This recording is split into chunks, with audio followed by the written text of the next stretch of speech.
మేడ్చల్ జిల్లా కాప్రా సర్కిల్లో pre monsoon special drive నిర్వహించారు. జేహెచ్ఎంసీ సిబ్బంది కాప్రా సర్కిల్లోని వివిధ ఏరియాల్లోని సమస్యలపై ఆరా తీశారు.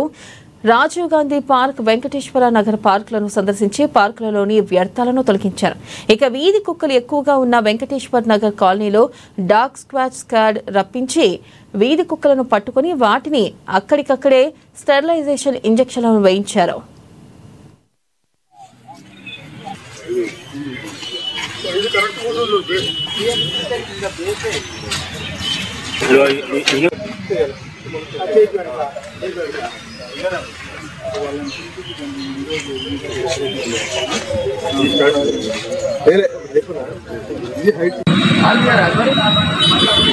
ఎంటుగానే